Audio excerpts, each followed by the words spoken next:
আবার একটি নতুন ভিডিওয়ে এডুইন্সের সকল ছাত্রছাত্রীদের জানাই স্বাগত। দশম শ্রেণীর বাংলা বিষয়ের একটি গদ্য আজকে আমাদের আলোচনার বিষয়বস্তু। আগের দিন এই গদ্যটা সম্পর্কে গদ্যটার যে বিষয়বস্তু সেটা আমি আলোচনা করে দিয়েছিলাম। কথা সাহিত্যিক শরৎচন্দ্র চট্টোপাধ্যায়ের লেখা পথের দাবি উপন্যাস থেকে গৃহীত ষষ্ঠ ও সপ্তম পরিচ্ছেদের কিছুটা অংশ আমাদের পাঠ্য বইতে দেওয়া আছে। এই যে পথের দাবি উপন্যাসটা, এটা লিখেছেন কে না কথা সাহিত্যিক শরৎচন্দ্র চট্টোপাধ্যায়। শরৎচন্দ্র চট্টোপাধ্যায় রবীন্দ্রনাথ ঠাকুরের সমসাময়িক ছিলেন। এই পথের দাবি উপন্যাসের যে ষষ্ঠ এবং সপ্তম পরিচ্ছেদ, সেখান থেকে নেওয়া হয়েছে এই অংশটুকু যেটা আমাদের পাঠ্য বইতে রয়েছে। সেই অংশ থেকে আজকে আমি দুটো ইম্পর্টেন্ট প্রশ্ন আলোচনা করব, যেই দুটো পরীক্ষায় আসার সম্ভাবনা আছে। তার প্রথম প্রশ্নটা হলো, পথের দাবি গদ্যাংশ অবলম্বনী গিরিশ মহাপাত্র চরিত্রের বৈশিষ্ট্য আলোচনা করো। পথের দাবি উপন্যাসের একটা প্রধান চরিত্র হচ্ছে গিরিশ মহাপাত্র। গিরিশ মহাপাত্র কে? আগের দিন আমি এই গল্পের বিষয়বস্তু আলোচনাতে গিরিশ মহাপাত্রের একটা বর্ণনা দিয়েছিলাম, সেখান থেকেই তার চারিত্রিক বৈশিষ্ট্য আমরা তুলে ধরব। গিরিশ মহাপাত্রের যে চারিত্রিক বৈশিষ্ট্য, তার প্রধান বৈশিষ্ট্য সেটা হচ্ছে তিনি স্বাধীনতা সংগ্রামী ছিলেন, কিন্তু গল্পে কিন্তু কোথাও উল্লেখ নেই যে তিনি স্বাধীনতা সংগ্রামী ছিলেন। গল্পের যে আঙ্গিক, লেখক যে গল্পের আঙ্গিক দেখিয়েছেন, সেই আঙ্গিক থেকে আমরা বুঝতে পারি উনি স্বাধীনতা সংগ্রামী ছিলেন। তাহলে এই প্রশ্নের উত্তরে আমরা প্রথম থেকে এইভাবে সাজিয়ে নিয়ে উত্তরটা আনতে পারি যে কথা সাহিত্যিক শরৎচন্দ্র চট্টোপাধ্যায় রচিত পথের দাবি উপন্যাসের ষষ্ঠ এবং সপ্তম পরিচ্ছেদ থেকে এই কাহিনীটি তোলা হয়েছে, কিছুটা অংশ, যার নাম পথের দাবি। সেখানে রেঙ্গুনে আগত একদল মানুষকে নিমাই বাবু পুলিশ স্টেশনে নিয়ে গেছেন। সেই একদল মানুষ বলতে, একদল বলতে 6 জন মানুষ। সেই 6 জন মানুষের মধ্যে একজন ছিলেন গিরিশ মহাপাত্র। গিরিশ মহাপাত্র তার আসল নাম না ছদ্মবেশী নাম, সেটা কিন্তু পুলিশ দারোগা যে নিমাই বাবু, উনি বুঝতে পারেননি। যেই চরিত্রটিকে তিনি প্রশ্ন করছিলেন, তিনি তার পরিচয় স্বরূপ জানিয়েছিলেন যে তার নাম গিরিশ মহাপাত্র। তার চারিত্রিক বৈশিষ্ট্যের মধ্যে একটা আমরা কিছুটা বলতে পারি, সেটা হচ্ছে যে তার ছদ্মবেশ ধারণ। কারণ গল্পে আমরা দেখতে পেয়েছি সব্যসাচী মল্লিক, স্বাধীনতা সংগ্রামী সব্যসাচী মল্লিকেরই ছদ্মবেশ ধারণ করে গিরিশ মহাপাত্র নাম নিয়ে পুলিশ স্টেশনে এসে নিমাই বাবুর কাছে পরিচয় দিয়েছেন। সেই ছদ্মবেশে আমরা দেখতে পেয়েছি গিরিশ মহাপাত্র জাপানি সিল্কের পাঞ্জাবি পরে, রঙিন সবুজ লাল ফিতে দিয়ে রঙিন সবুজ মোজা পরে, একটা হাস্য কৌতুক তার সাজ পোশাক।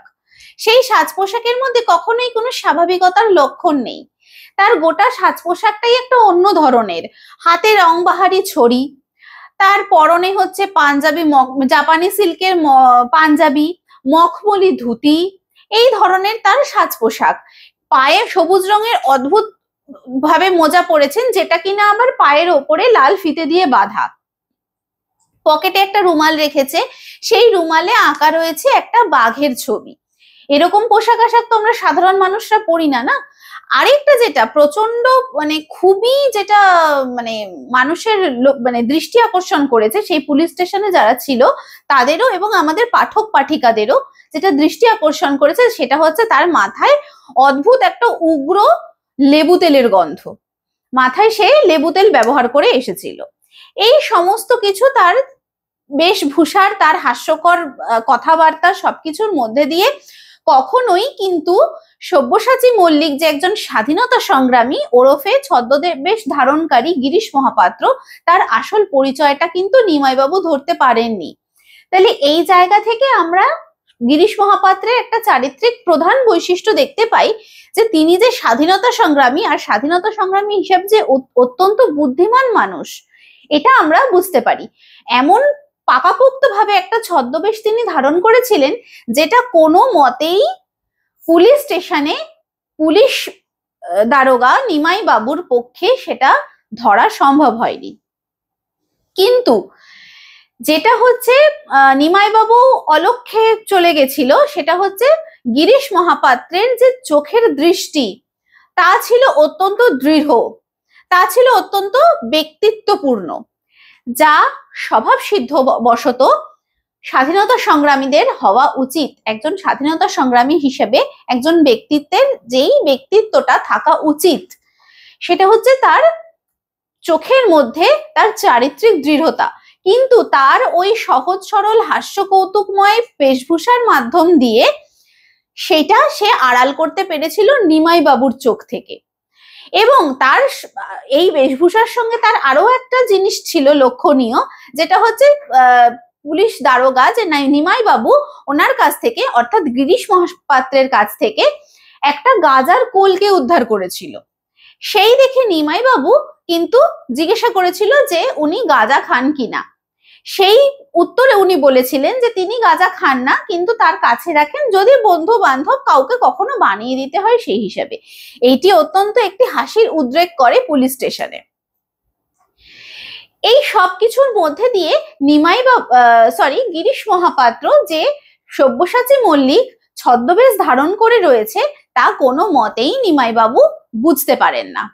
এখান থেকে আমরা গিরিশ মহাপাত্রের তার চারিত্রিক দৃঢ়তাকে দেখতে পাই। এছাড়াও আমরা আরেকটা জিনিসও দেখতে পাই, গিরিশ মহাপাত্রের যে শান্ত বুদ্ধিদীপ্ত হয়ে নিজেকে মাথা ঠান্ডা রেখে নিজেকে যে কন্ট্রোল করার যে একটা প্রবণতা, সেটা হচ্ছে কিরকম, যে যখন পুলিশ স্টেশনে গিরিশ মহাপাত্রের ওই রকম অদ্ভুত বেশভূষা, অদ্ভুত কথাবার্তা সবকিছুর মধ্যে দিয়ে যখন প্রকাশ পাচ্ছিল তার একটা হাস্য কৌতুকময় একটা পরিস্থিতি সৃষ্টি হয়েছিল, দারোগারা হাসি মজা করছিল, নিমাইবাবু হাসি মজা করছিল, তখনও কিন্তু উনি অত্যন্ত শান্তভাবে তার মাথা স্থির রেখেছিলেন। কারণ সেই সময় যদি কোনো কারণে উনি উত্তেজিত হয়ে যেতেন তাহলে তার আসল পরিচয় অর্থাৎ সব্যসাচী মল্লিকের পরিচয় কিন্তু প্রকট হয়ে উঠত। এই যে এখানে তার একটা অসম্ভব বুদ্ধিমত্তার পরিচয়, এবং এটি বারবার ঘুরে এসেছে। পরবর্তীকালে যখন রেল স্টেশনে অপূর্বর সঙ্গে দেখা হয়, কথা হয়, এবং রামদাস তলওয়ারকরের সঙ্গেও দেখা হয়, কোথাও গিয়ে রামদাস তলওয়ারকর কিন্তু কিছুটা হলেও সন্দেহ করেছিলেন, কিন্তু তারপরেও গিয়েও তার যে বুদ্ধিমত্তার পরিচয়ের সঙ্গে তিনি কথা বলেছিলেন সেই জায়গা থেকে কেউ তাকে অবিশ্বাস করতে পারেনি, কেউ বুঝতেই পারেনি যে সে সব্যসাচী মল্লিক ছদ্মবেশ ধারণ করে গিরিশ মহাপাত্র হয়েই সবার সামনে নিজেকে পরিবেশন করছে। তো এই জায়গা থেকে আমরা গিরিশ মহাপাত্রের একটা অনবদ্য চরিত্রের নিদর্শন পাই। তাহলে গিরিশ মহাপাত্রের বৈশিষ্ট্য, চারিত্রিক বৈশিষ্ট্য বলতে গেলে আমরা কি কি বলবো? প্রথম আমরা বলবো সেটা হচ্ছে তার ছদ্মবেশ ধারণ। দ্বিতীয় বলবো তার চারিত্রিক দৃঢ়তা। তৃতীয়ত আমরা কি বলবো? তার বুদ্ধিমত্তার পরিচয় এবং তার মাথা শান্ত রেখে নিজেকে নিজের আয়ত্তে রেখে প্রত্যেকের সঙ্গে কথা বলার যে পরিচয় তিনি গল্পে দিয়েছেন, যেখান থেকে কোনো মতেই কেউ বুঝতে পারেননি যে তিনি একজন স্বাধীনতা সংগ্রামী।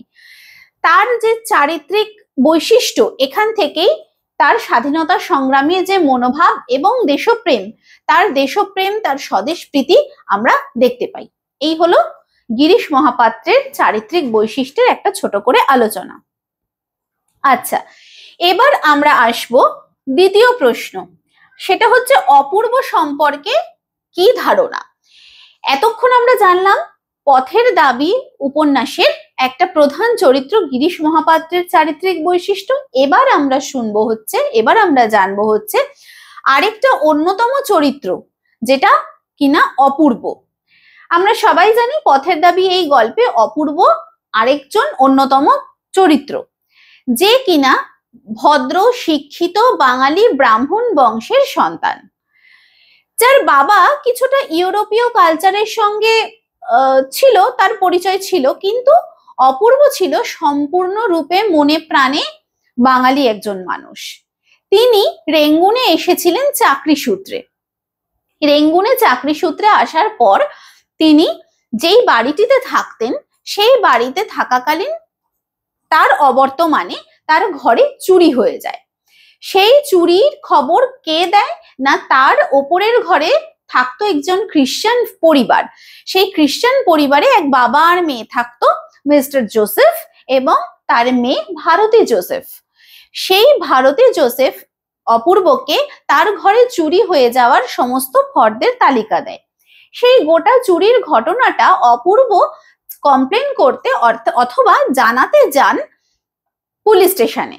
যেই পুলিশ স্টেশনে যখন অপূর্ব তার নিজের ঘরের চুরির ঘটনার কথা জানাতে যান, গিয়ে তিনি একটা অদ্ভুত পরিস্থিতির সামনে পড়েন। গিয়ে দেখেন পুলিশ স্টেশনে নিমাই বাবু একদল মানুষকে আটকে রেখে, বিশেষ করে তার মধ্যে থেকে একজন ব্যক্তিকে অনেক জেরা করছেন। তিনি কে? যার কথা আমরা একটু আগেই আলোচনা করলাম, গিরিশ মহাপাত্র। গিরিশ মহাপাত্রকে আটক করে নিমাই বাবু তার সমস্ত বাক্স, টিন, তোরঙ্গ যা যা ছিল সেগুলো সব খানা তল্লাশি করছেন। সেই খানা তল্লাশি করে সেখান থেকে নিমাই বাবু কিছু জিনিস উদ্ধার করেছেন। এবং সেই যে গিরিশ পাত্র, যার বিবরণ একটু আগেই আমি দিলাম, যার চারিত্রিক বিবরণ দিলাম এবং ছদ্মবেশের বিবরণ দিলাম, ঠিক সেই জিনিসটারই বিবরণ, যে তার অদ্ভুত বেশভূষা, ওই রকম তার লেবু তেলের গন্ধ চুল মাথা থেকে বেরোচ্ছে, সারা গা থেকে বেরোচ্ছে, গোটা পুলিশ স্টেশন এই গন্ধে মম করছে। এবং অদ্ভুত তার সাজগোজ, জাপানি সিল্কের পাঞ্জাবি, মখমলি ধুতি, পায়ে সবুজ রঙের মোজা, তাও আবার লাল ফিতে দিয়ে বাঁধা, এবং হাতে বাহারি ছড়ি, এবং তার সাথে একটা গাজার কলকে। এই সমস্ত গোটা বিষয়টা নিয়ে নিমাই বাবু অত্যন্ত হাসি মজা করছেন, সন্দেহের প্রকাশ করছেন, কিন্তু পুরোপুরি সন্দেহও করতে পারছেন না। কেন না, সব্যসাচী মল্লিক, যাকে সন্দেহ করে আটক করা হয়েছে, পুলিশের কাছে খবর ছিল যে স্বাধীনতা সংগ্রামী সব্যসাচী মল্লিক এই দেশে এসেছেন, কিন্তু তাকে তারা ধরতে পারছেন না, যেহেতু ব্রিটিশ শাসনাধীন তখন ছিল।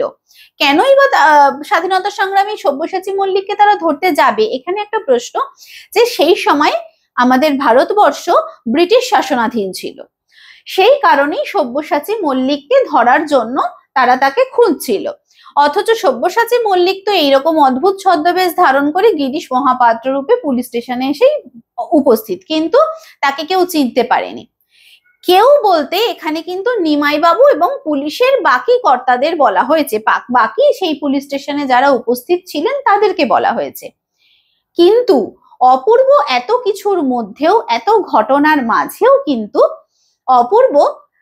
অপূর্বর চোখকে এড়াতে পারেনি গিরিশ মহাপাত্রর সেই দৃঢ় ব্যক্তিত্বময়ী দৃষ্টি।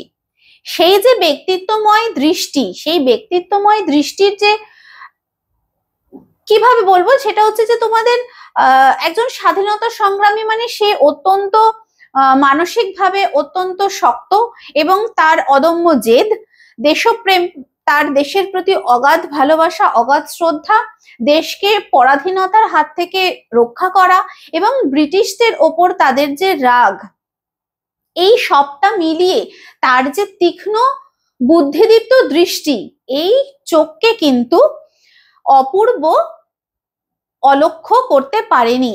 বাকি মানুষদের সেটা অলক্ষিত হলেও অপূর্বর কিন্তু তা হয়নি। অপূর্বর চোখে ঠিক ধরা পড়েছে তার সেই দৃষ্টি। কিন্তু সবাই যেহেতু তাকে ছেড়ে দিল, অপূর্ব সেই হিসেবে তাকে ছেড়ে দিতেই বলল, তাকে ছেড়েও দেওয়া হলো। এখান থেকে অপূর্বর একটা জিনিস বোঝা যায়, যে সে বুঝতে পেরেও কিন্তু কোনো কিছু কথা বলেনি। এখানে একটা অপূর্বর চারিত্রিক বৈশিষ্ট্য আমরা দেখতে পাই। এছাড়াও অপূর্বর মধ্যে আমরা আরেকটা চারিত্রিক বৈশিষ্ট্য কি দেখতে পাই না, তার অগাধ দেশপ্রেম এবং স্বদেশপ্রীতি। কিভাবে দেখতে পাই?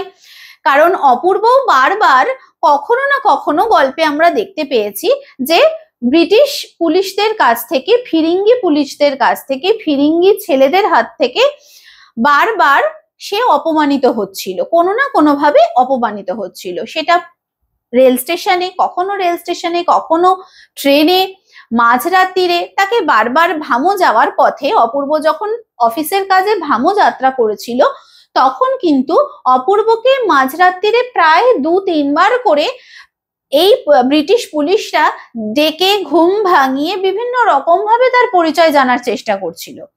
এইভাবে তাকে বারবার অপমান করছিল, কেন না সে ভারতবর্ষের মানুষ এবং সে বাঙালি। এই যে তার পরাধীনতার একটা অপমান, সে প্রতি পদক্ষেপে বুঝতে পারছিল এই ব্রিটিশ শাসনাধীন দেশে থাকার কারণে সে কতটা পরাধীন। এই পরাধীনতার যন্ত্রণা, এই পরাধীনতার অপমান কিন্তু অপূর্ব মেনে নিতে পারেনি। এই জায়গা থেকেই অপূর্বর মনে সৃষ্টি হয় একটা ব্রিটিশদের প্রতি রাগ, ক্রোধ এবং নিজের দেশের প্রতি আনুগত্য, শ্রদ্ধা, ভালোবাসা। সেই জায়গা থেকে দাঁড়িয়ে অপূর্ব রামদাস তলোয়ারকরকে কিন্তু বলেছিল যে স্বাধীনতা সংগ্রামীরা যা করছে তা ঠিক কাজ করছে। কোথাও গিয়ে অপূর্ব কিন্তু স্বাধীনতা সংগ্রামীদেরকে সাপোর্ট করত। সেও মনে প্রাণে চাইতো যে যে প্রকারে স্বাধীনতা সংগ্রামীরা দেশ স্বাধীন করার চেষ্টা করছে তা তারা ঠিক কাজ করছে এবং তাই যেন তারা করে। এখান থেকে আমরা অপূর্বর চরিত্রের একটা দেশপ্রেম এবং স্বদেশপ্রীতি দেখতে পাই। এছাড়া অপূর্ব কিন্তু যতই তার চরিত্রে দেশপ্রেম, স্বদেশপ্রীতি থাকুক না কেন, কোথাও গিয়ে সে কিন্তু ছিল কিছুটা ভীরু এবং কিছুটা অন্তর্মুখীও বটে। কারণ এত কিছু সে ভাবতো ঠিকই, কিন্তু কোন রকম কোনো প্রতিবাদ কিন্তু সে করতে পারেনি। তার উপর যখন ব্রিটিশরা অত্যাচার করছিল, অপমান করছিল, তাকে বারবার রেল স্টেশনে অপমান করছিল এবং ট্রেনের কামরাতেও তাকে অপমান করছিল, বারবার ব্রিটিশ শাসনের দ্বারা সে অপমানিত হচ্ছিল, তখন তার খারাপ লাগছিল, রাগ হচ্ছিল, কিন্তু সে প্রতিবাদ করতে পারেনি। আজকে সে যদি সাহসী হতো, ভীরু না হতো, তাহলে কিন্তু সে প্রতিবাদ করতে পারতো। তো এইখানে আমরা অপূর্বর চরিত্রের মধ্যে কিছুটা ভীরুতাও দেখতে পাই, কিছুটা অন্তর্মুখী ভাবও দেখতে পাই।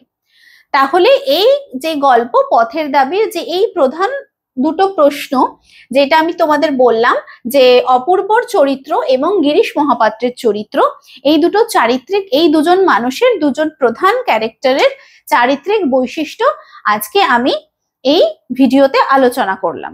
আজকের আলোচনা আমি এখানেই শেষ করলাম। এই ভিডিওটা তোমাদের কেমন লাগলো সেটা জানিও। আর এই চ্যাপ্টারের ওপর, এই বিষয়বস্তুর ওপর তোমাদের যদি আরো কোনো প্রশ্ন থাকে তা তোমরা আমাকে জানিও। আমি চেষ্টা করব পরবর্তী ভিডিওতে তা আলোচনা করতে। Edwins, learn, grow, succeed.